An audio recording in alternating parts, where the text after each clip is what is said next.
guys. This will be the continuation of what we discussed a while ago about techniques of calculating instrumentation calculation in a live plant or whatever plant it is, basta meron tayong instrumentation instruments.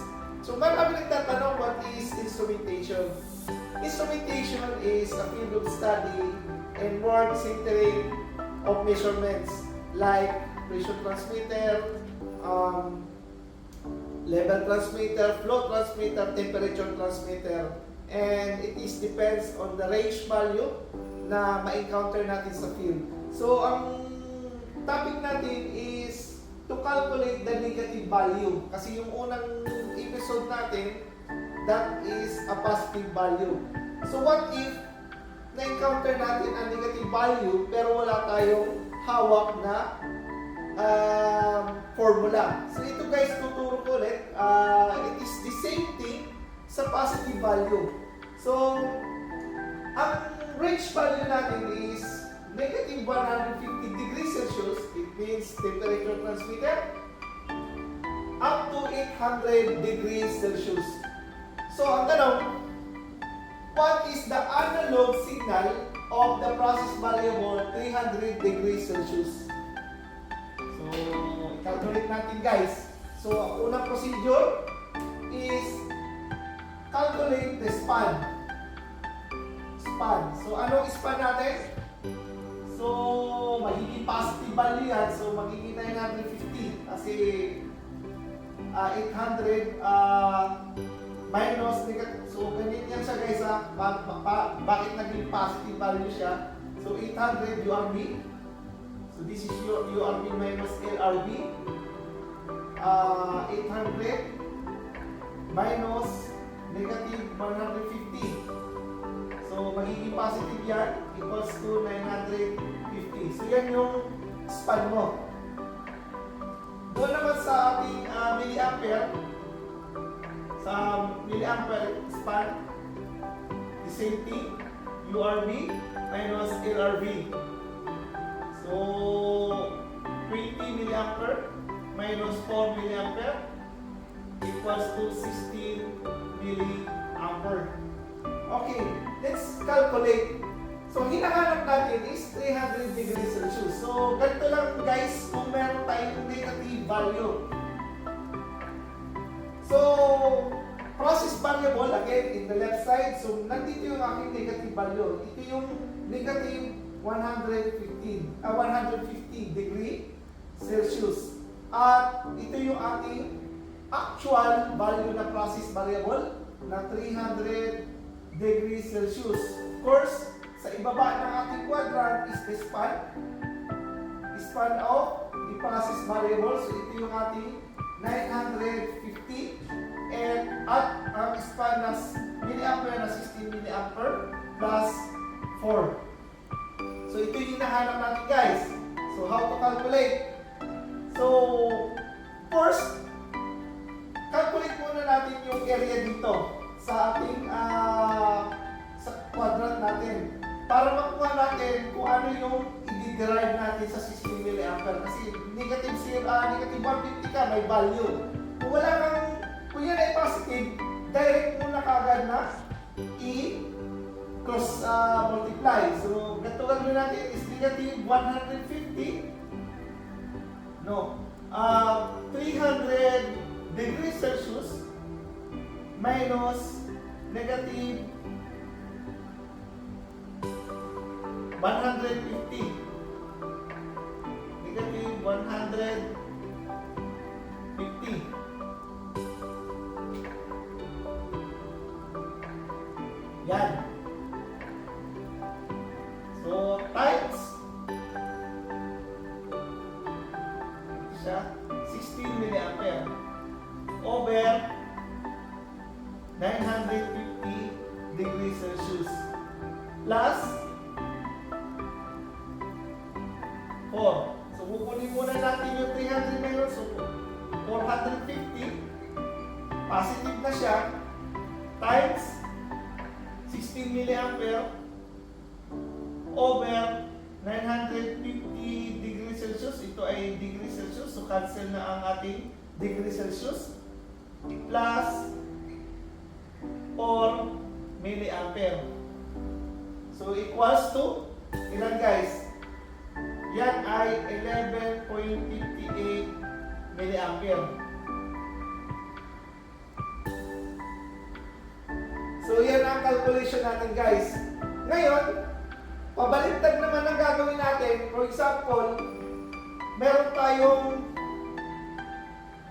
ito ay 11.58 milliampere. Okay. For example naman, hahanapin natin yung 300 degrees. So, in this question is hahanapin naman natin yung 300 degree. Meron kang analog signal. So, ang i-ano natin is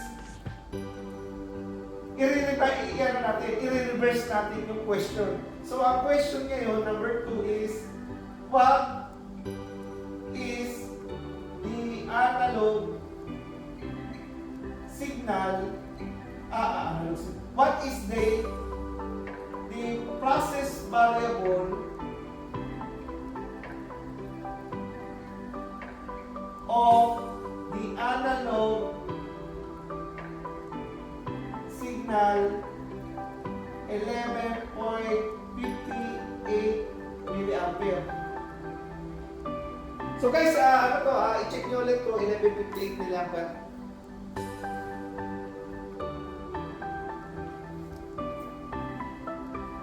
So meron tayong hinahanap natin yung process variable naman. Kunwari, hindi naman natin alam si 300 degree. So gagawin natin, cross ulit tayo. Plus 4. Then, dito yung negative 150. Of course, the span 950. And the milliampere 16 milliampere. So first, 11.58 milliampere. So first, guys, burahin ko lang, ilalagay ko dito konti sa ating left side na whiteboard.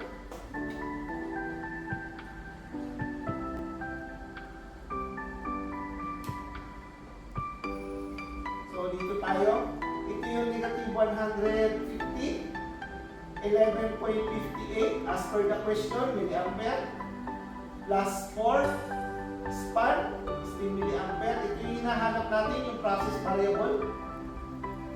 Process variable span. 950 span as per our calculation. So ngayon, gagawin muna natin is equals 11.58 milliampere minus 4 milliampere times cross multiply 950 degrees Celsius over 16 milliampere plus 150 degrees Celsius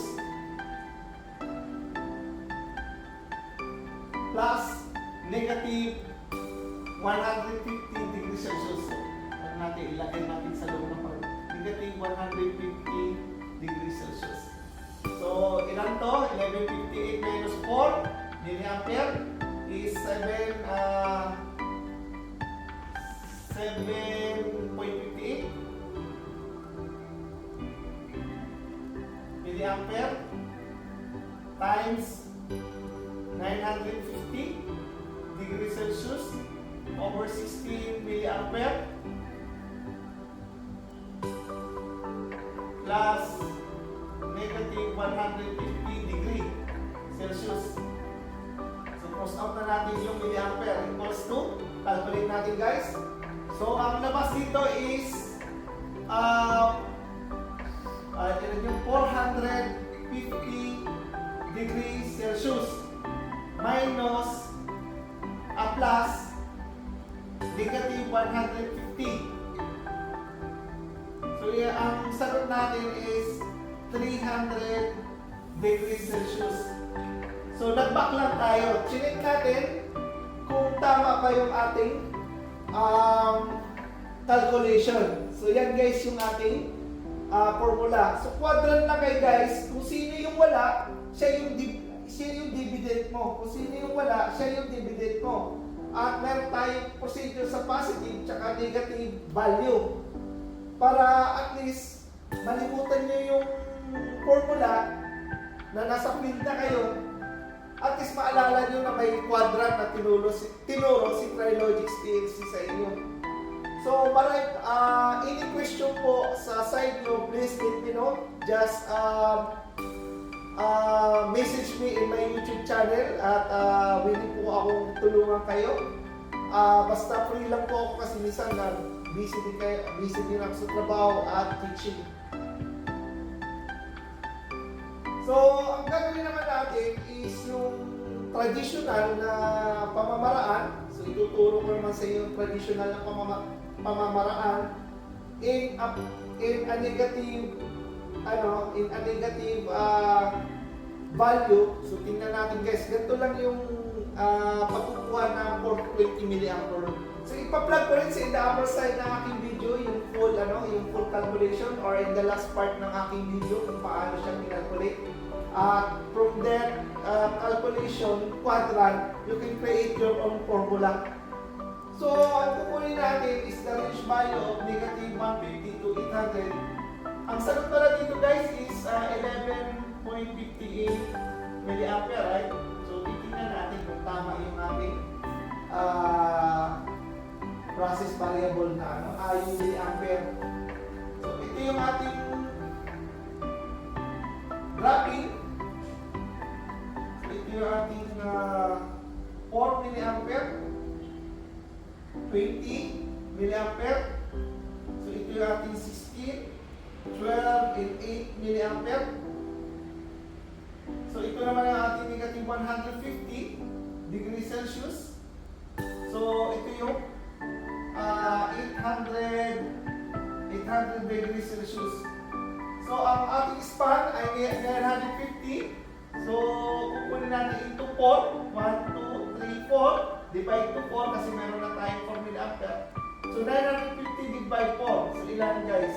So, meron tayong 237.5 plus negative 150.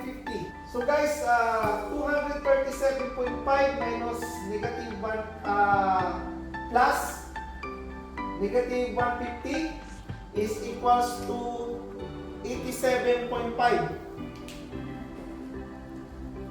Equals to 87.5 plus 237 again. So dito plus 237.5. So equals to, iyan na lumabas is 87.5. Plus natin 237.5 at yun ay 325 degrees Celsius. Plus ulit natin yung 237.5 at yun ay 562.5 plus 237.5, 800. So, yun yung tamang traditional way para malaman natin yung negative value calculation ng isang instrument at kinukuha natin 420 mA. Doon sa ating question na kanina, na what is the analog signal process variable 300 degrees Celsius. So, ibig sabihin 300 degrees Celsius, ito ay 325. So, nandito tayo. At yun ay 11.58. So, yan guys. Tama yung calculation natin in this part. So, yan guys, ang ating calculation. Ang next naman natin na topic is square root dun sa flow transmitter. So, again, thank you so much guys and always follow my YouTube channel.